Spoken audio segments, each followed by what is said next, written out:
country, Uganda, the Pearl of Africa, under such an important theme, deepening cooperation for shared global affluence.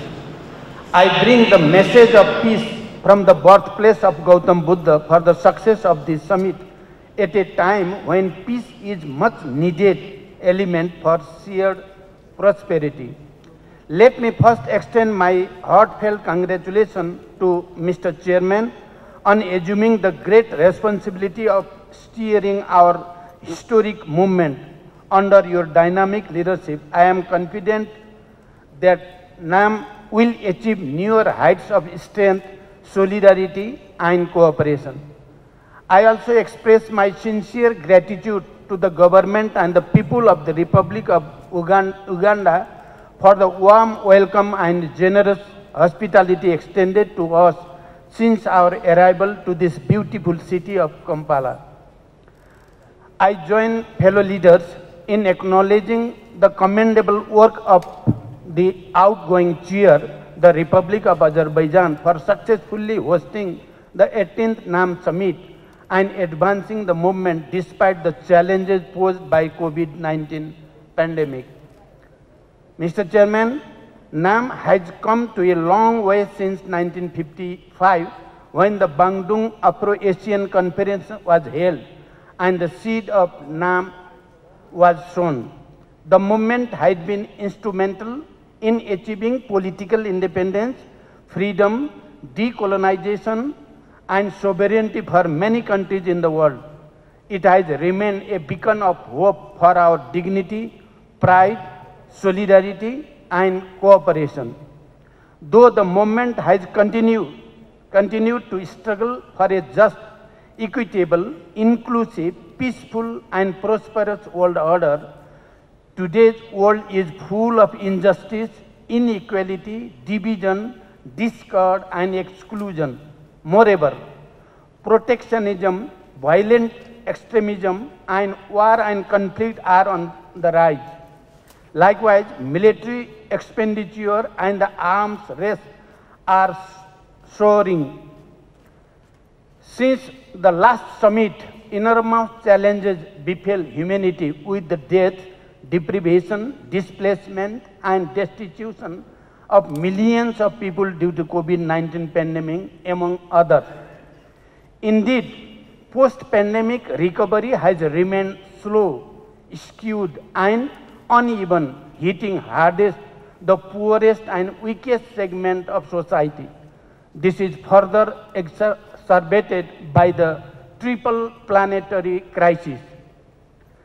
Similarly, the attainment of sustainable development goals, which are critical to our people in ushering in an era of hope, dignity, and decent life, seems mission impossible.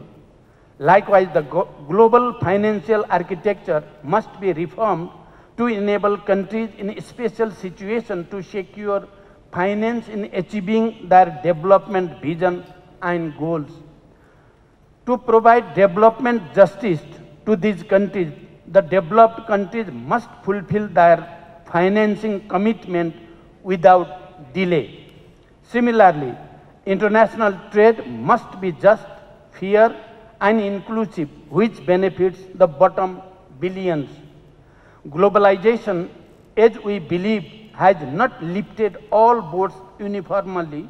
Rather, it has increased income disparities and concentration of wealth in the hands of few countries.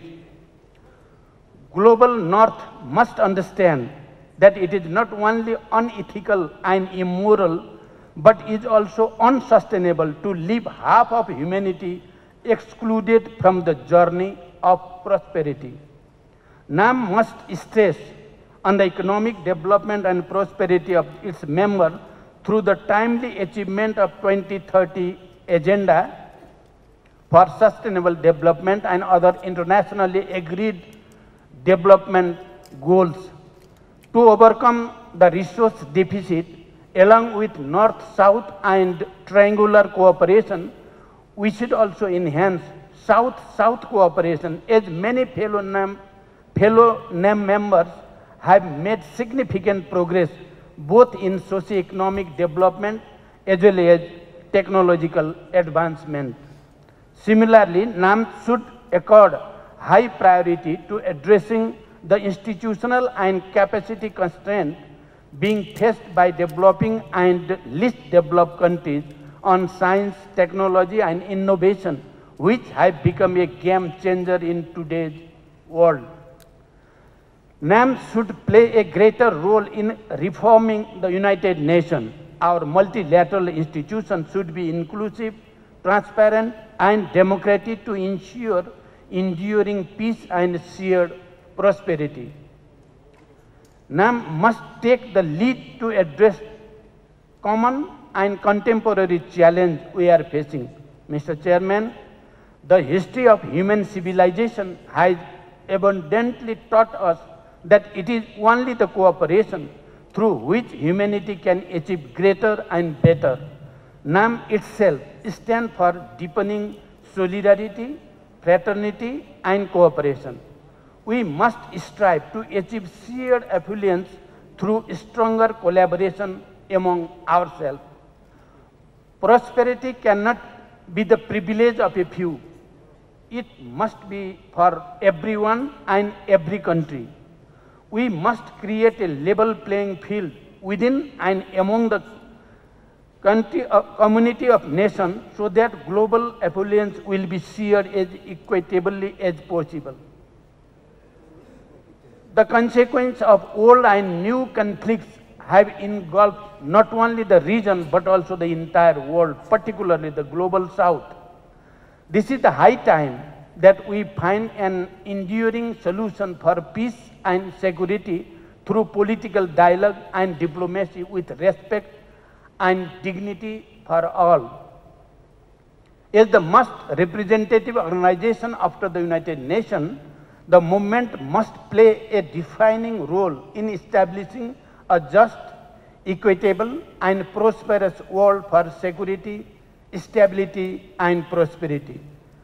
NAM's timeless values and principles have remained sacrosanct to us and adherence to which has been guiding us to achieve a peaceful, harmonious and prosperous world. Mr. Chairman, Nepal pursues an independent, objective, balanced and non-aligned foreign policy. Our foreign policy is based on sovereign equality, mutual respect, mutual benefit and peaceful settlement of disputes. Principles of non-alignment constitute one of the fundamental tenets of Nepal's foreign policy. Nepal believes in the eternal truth of peaceful coexistence as taught by the icon of peace, Gautam Buddha. Likewise, unity in diversity and Vasudhaiva Kutumbakam, meaning the world is one family, have been the way of our daily lives. These values are deeply rooted in our socio-cultural ethos since time immemorial. As a peace-loving nation, Nepal deplores all kinds of conflicts and geopolitical rivalries in the world. The conflict situation in Ukraine and Gaza is deeply distressing. Nepal looks forward to seeing a peace and stability in the Middle East with a two-state solution for Israel and Palestine, living side by side in peace and security within secure and recognized international border based on relevant United Nations resolutions. At home, Nepal is close to concluding its unique, nationally owned and homegrown peace process. We are determined to secure enduring peace through resolving transitional justice once and for all. As a leader who emerged from conflict, I believe that peace is possible and so is addressing historical, socio-cultural and economic injustice both within nation and globally, provided our strong faith and willingness. As a graduating LDC, Nepal is facing multitude of challenges in her development efforts. As the chair of LDC, I call upon the international community for an enhanced level of cooperation to support the LDCs in letters and spirit of cooperation to get them out of the vicious cycle of poverty and to drive them to the path of prosperity. Mr. Chairman, coming from a mountainous country, I must say something about the mountains amidst this august gathering here. Mountains are the home of 15% of the global population and 50% of Earth's biodiversity. These mountains offer global service to all living beings, but they are suffering tremendously.